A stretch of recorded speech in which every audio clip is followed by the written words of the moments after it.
Hey, who saw Thor? I saw Thor. I didn't see Thor. Thor was great. You should go see Thor. I should, because it's a good movie. You saw Thor? I did. I'll throw out a one negative. Let me know if you agree. The first half hour before Thor gets to gladiatorial planet Sakaar is like a messy half hour of like editing like problems where it just felt a little clunky, and I'm just like, okay. So it's a Thor movie. Well, no, because once it establishes like I'm stuck at this planet, like that's the plot, and it jumps around so much at the start that it was actually just like it just had like an awkward story flow. Still entertaining, but I was just like, it's kind of weird. But once he gets to the planet, like then it starts firing on all cylinders. I think it was the best Thor movie. Oh yeah, I think it. I think I could say that from the trailers, and definitely, like the formula is in full effect at this point to the most predictable manner. Like we're just we're turning everything into the Guardians of the Galaxy style. It was the most popular one. Let's just get that level of comedy going. Also, Iron Man, Yeah, but Iron Man was also kind of like that at the beginning. Funny because like Tony Captain Stark's America funny, movies remain pretty like Civil War and but Winter like Soldier. Winter Soldier is closer to like the Bourne Ultimatum or something than it is like a superhero movie. I think Civil War turned into just an Avengers movie. Essentially, but I think they'll take the Guardians of the Galaxy template and use it on anything that's not working. Yeah, like the Thor movies. I think Black Panther will not be Guardians of the Galaxy. Like not even close. But also it'll be more like Captain America. But also like the director is like not really that kind of he directed Creed, the director. So I don't think he's going to be doing gags a minute, Yeah. But he's a director. He's not a writer. You know what I mean? So the script can still be whatever it is. Too. But I don't see a ton of like T'Challa jokes flying fast and loose. Yeah, I don't think he's got a hot minute, a hot five. I don't think there's time. Tight five. I don't think there's time for Claw to just go, oh, Africa, in that movie. Yeah. So there's definitely the goofiness that you see with Bilbo. What's his name? Martin Freeman. Martin Freeman. Thank you. Yeah, no, he was right. Yeah, but he could be funny. He could be a Bilbo. He's good at funny. Yeah, well, no, that I was introduced to him being funny, but with his like Watson. Right, that's the first role I saw him in, and then first role I saw him in was Hitchhiker's Guide, where he was funny. And then in Fargo, he's pretty funny as well. I watched one episode of Fargo. We just couldn't get around to watching more, but we plan to. It's solid, and he does a really good job, basically being the William H. Macy type character. Okay. Oh dear. Yeah. No. So. Thor. I think. I like that we're moving slowly towards a professor like Hulk. a little bit. I enjoyed that part of getting there. I have a strong feeling that you're never, ever, ever going to see that on the big screen. No, probably not. No, I think like unless they decide to make it the whole point of the movie. Sequence. Yeah. Like it's the gimmick of the movie. Because you notice how what they've been doing has been like, let's take a major event and turn it into just a single moment in a movie. Yeah. And Planet Hulk turned into like this moment of him being in the gladiator arena. But the idea of him becoming a smart Hulk that then is at risk because when he loses his temper, he becomes weak, puny, and useless is really fun to me. Whereas, and him being large, gigantic, and like incredibly smart is awesome. And I'd like to see that in a way that like, maybe with the next phase of movies, or not phase, but generation. Phase 4. No, the phases are moving on, and Homecoming 2 marks the beginning of like the second arc. The second arc. Oh man, there's gonna Homecoming 2. Yeah. Oh, you didn't catch this? No. So it's fucking nuts. There's 22 movies, right? Like in totality, and then Homecoming 2 begins the new age of Marvel. But why Homecoming when it's not even 100% Marvel? Because Spider-Man will still be alive at the end of Infinity War. It just happens to be the movie that hits that timeline. Sure. Because Infinity War is going to end. Yeah. That'll be the end of the timeline that we know. Yeah. And then Homecoming 2, they said, starts the big new beginning. Didn't catch does that account for buying Fox? I mean, it probably accounts for everyone's contracts being not buying Fox. Yeah. Because don't be surprised if like some actors get recast or changed. or they start focusing on another group of heroes entirely. Tough question. Is there anyone you'd be like, I can lose them? No stakes in that guy. Actor or character? Both. Like, who is someone that you feel is really indisposable? I actually really like Jeremy. You mean disposable? Hawkeye. Sorry, disposable. Yes. So, oof. I'm gonna say at Captain this point, America. the problem is that at this point, like anyone you replace is going to be awkward, right? If someone was to die, Captain America would be the most awesome to die. Yeah, because he's gonna die. He would die. Gonna die. I guess I should put it like this: like I hate actors getting replaced in things ever. Even if I don't, you'd rather the character die off and the actor doesn't get replaced because I just feel so weird by the same. You know what I mean? Like the roadie thing still bothers me. You know what I would actually really like? I would like for fucking Mr. Tony to get fucking killed, and you get a goddamn War Machine movie with Don Cheadle. I mean, I guess the thing with Tony getting killed is that he can totally get killed because Doctor Strange can comfortably fill the role of sarcastic asshole. Oh yeah, Downey Jr. though, I like his attitude and charisma. So like, I don't want to see less of that. But he's so fucking tired of. I know. So it's a hard question. He's put in the time. All I'm saying is it's a hard question for me. So I guess all I can really pick it is who I care about the least, and I think I care about Hawkeye, Winter Soldier the least. I like Hawkeye. Yeah, you mean Bucky? I'd rather movie Hawkeye. Movie Hawkeye can go. I like Hawkeye. I'm fine with him. I don't even mind him, but he can go. No, I like that he's like a normal weirdo. I think if I had to pick, if you're forcing my hand, I'd say Bucky. I guess, but I like Bucky. Yeah. So that, you know what I mean? Like at this point, it's like everything's pretty fine. The ladies love Bucky. I think Thor can go.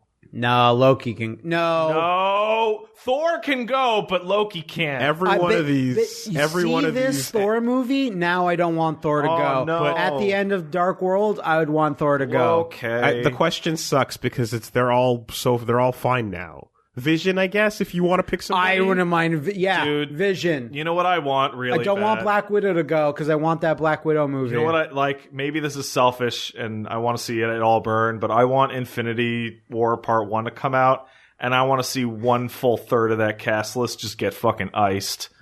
Just like Chris Pratt and Robert Downey Jr. and all those guys just decapitated. I mean, no, but there's rumors that the there's going to be wipeouts. There's going to be wipeouts? Yeah. No, that's not what I was going to say. But there is. Okay, but what I was going to say is that there's rumors that it's going to be a heist movie that is basically... No, not even rumors. It's like I saw an interview that the director was like, yeah, it's going to be a heist movie where it's Thanos stealing everything. The stones. Yeah, that's it. And I'm like, that sounds great. And then the second one is the actual war. And I'm like, that makes a lot of sense because, like, let's face it, 2 movies is a long time for a big space battle. Yeah, man. So it's really... But he doesn't even have all the stones. So, like, imagine if they tried to put in getting all the stones and a big war movie in one movie. Well, that's what I'm saying is, like, you definitely need time on that. But whatever. All that to say that... Thor, it was fun because like they had like goofy jokes that then became like the soundtrack kind of starts as a joke in most scenes, and then the scene cuts away, but it keeps playing, and you go, oh, so that like background song that was like a punchline is now actually just the song of this moment. Yeah, it's like they really just it's like doing the Zack Snyder thing, but effectively. Oh man, an effective Zack Snyder. I wish I could see that one day. They really just said, we got Goldblum and we want him to just he was in it way more than I thought. It was great. Pretty incredible how much they just kind of went, just do your thing. How did you like Goron or Goron? Fantastic. Like, fucking rock guy. Yeah. Voiced by the director. Is he? Yeah. Okay. I saw the credits. Because I'm like, I thought it was the guy that was the head werewolf, and that's what it sounded like. I thought it was, right? And then I looked at the credits. I'm like, oh no, it's Taiki Waititi. Yeah, because the way he's talking, you're hearing that New Zealand kind of accent, and you're that Kiwi accent, and you're like, am I hearing like werewolves? Are we hearing? I love how the MCU is like, we got a thing. Yeah. We have the thing. Yeah. No, that was it's really a funny rock guy. It was very good. They did good with that. Go see it. It's worth it. And I guess the only thing with it is just that You know, it's the closest thing to like a major downside, but the formula is really felt and it's really predictable, and you know it, and you're experiencing it, and you're aware that you're like, yep, you know, 10% like drama, maybe 20% action, and the rest is all comedy, and you're like, sprinkle it out. You're in an action scene, and you see the edit, and you're like, there's a joke gonna happen right here. You don't go 4 minutes without a smirk. You know, or like a beat type of thing. But it's weird because you're hiring a director that literally only makes comedies or something that does have jokes per minute. It's like Search for the Wilder People, which had Sam Neill in it, Alan Grant, who also has a little cameo in this. So I was like, yeah, it's going to be a fucking full-on comedy. Even if I hadn't seen the trailer, I'm like, you don't hire a comedy director unless you expect a little bit of comedy. I mean, there's exceptions to the rule, but like, I think for Thor, having the third one be way more funny, that template that you are correct in saying it's a little overused now. If you attach it to something that gave you very few laughs, what was the only thing you laughed at Thor? There's 2 jokes. It's another, and meow meow. Yeah. What's the Kat Dennings quotient on this movie? 0. Oh man, this movie sucks. Valkyrie makes up. This is basically a reboot of Thor in a way, which is why the director is saying, which is why the director is saying that if he did another one, he wants it to be Thor Ragnarok 2, not Thor 4. Ah, interesting. But I don't know what to say besides I didn't hate Thor as much as everyone else did, but like, you mean beforehand? No. I mean Thor 1 and 2. I don't loathe those movies. I don't loathe them either. The second one is like one of the most forgettable Marvel movies ever, but it's not awful. Yeah, that's I guess you can put it. Forgettable, sure. But it was fine when I watched it. But it was just like, this boosts that line or that franchise up on its own rights into the good stuff. The problems of the Thor movies didn't really seem important in the grander scheme of things, whereas Captain America movies are like, oh shit. Well, it's because Thor movies don't take place on Earth. Exactly. Well, the first one does, but then. But it doesn't really have any repercussions. Has an Earth moment. They don't even mention the Earth characters that he met. They don't mention Kat Dennings or the professor Panda Bear. Natalie Portman. They mention Natalie Portman for one line. They're like, she's not here again. Yeah, effectively. Yeah, but remember there was like 5 movies where they're like, where's Pepper Potts? And everyone's like, who cares? And then she shows up again. So, you never know. I cared. I don't know. I liked her. Yeah, the characters in the movie don't care. Oh, okay. Hey, Tony, she dumped you again, huh? Because you're a fucking drunk loser, huh? Yeah. Huh, Tony? And he's like, The conclusion of that, you gotta watch. Man, Iron Man 3's ending is stupid as shit now. Look, Pepper, I blew up all my suits. Look, I did it. I just got a bunch of suits. Okay, now on to Infinity War. Yeah, but what's that, bitch? You're telling me not to fight the Infinity War? No. Like what? I gotta fight it a lot, man. What I would like to see is that when they do begin this new age, that I really hope that they decide to kind of like put the spotlight on a bunch of new characters. Yeah. I want losers. I want formerly losers, because they realized, I'm sure, that if we can do what we did with Guardians to a ton of heroes, superstars, then we can grab like anybody and pull them up there. And the director of Thor Ragnarok takes on the New Warriors. Sure, has to make Night Thrasher funny. Sure, I think there's no reason why the world can't fall in love with She-Hulk. I think She-Hulk could be absolutely want a She-Hulk huge movie. hit. I want an Ally McBeal style thing with a few action scenes. No, it would be a huge hit with the right want She-Hulk to be directed by Kevin Smith, and I want She-Hulk the movie to be like his fucking idea for the Green Hornet movie, where it's fucking 99% lawyering. Wait, and so then, Civil Wars or Infinity Gauntlet's happening outside the courthouse. And then she turns green and she walks outside to do a scuffle, but the camera stays in the location, and then she comes back in. I would like She-Hulk as a Netflix show where it's actually just Ally McBeal. And I just want Snap because the She-Hulk run that I think the Marvel Now She-Hulk run was like amazingly funny. It was all like court stuff by day, go to the clubs at night, get drunk, get sad. No guy wants to fuck you because they're all like scared. But now with like I can relate. But now with Netflix and television stuff firmly behind us, I think the best treatment would be a film. You know, in the next generation. You want them to get their movie because the thing is, if there are characters that are like currently Z-listers that you want to see bumped up, you have to basically like write off the ones that get pushed onto Hulu, like the Runaways. I read a review of the first episode of Runaways. It's like it's not good. Of course not, right? And then and what's the other one? Cloak and Dagger, right? Well, that's not out yet, but yeah. No, but I'm saying like there's all these Z-listers that are like that we want to see cool versions of. Can I get a Doppelganger spin-off movie? No, like there's people in line before Doppelganger, but. I don't know. Sony wants to make there's a Venom movie. Fucking shut up. Phage and Riot and Scream are going to be in that movie. All I'm trying to say is characters that have a book with their name in a special font on it. Yeah, that's the one. We can start paying attention to them a little bit more. Who's the biggest loser that you can think of that fits that profile? Wait, what? Like in what sense? Well, I think everyone's going to get to love Cable in Deadpool 2. No, I want the biggest loser that you think could get a movie. That could get a movie. Adam X the Extreme. No, he could not get a movie.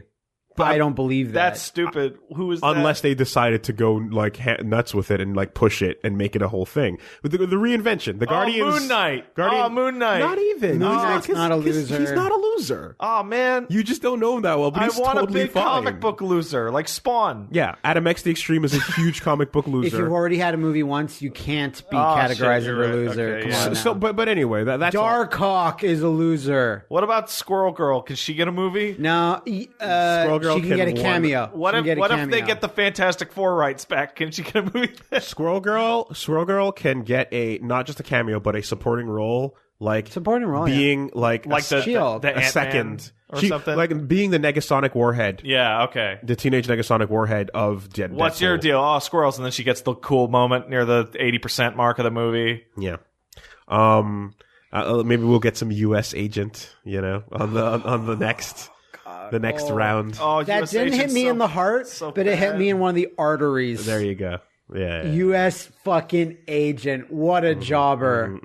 Oh, fucking US. So I played a Spider-Man Japanese game on my channel, and I was like, man, Speedball's in this? No one cares about Speedball. And like people correct, like as you know, Wooly, you get things wrong. Oh, yeah. Everyone's like, Speedball is one of the most important characters ever. Of course he is. I was like, why? I'm like, because he started Civil War. Yeah. I'm like, what? It was Speedball? He accidentally killed a whole the school, a whole school, the kids, or whatever. I'm looking at a decade-long franchise of Longshot fighting. I love Longshot. Longshot fighting MODOK and Mojo and MODOK. Oh, really? Well, that entire fucking core of his villains, right? I can see Longshot being a thing. Dazzler, yeah. Oh, Dazzler sucks. No, man. Dazzler's cool. Jubilee's better than fucking Dazzler. No, Dazzler's a superstar. Oh, yeah.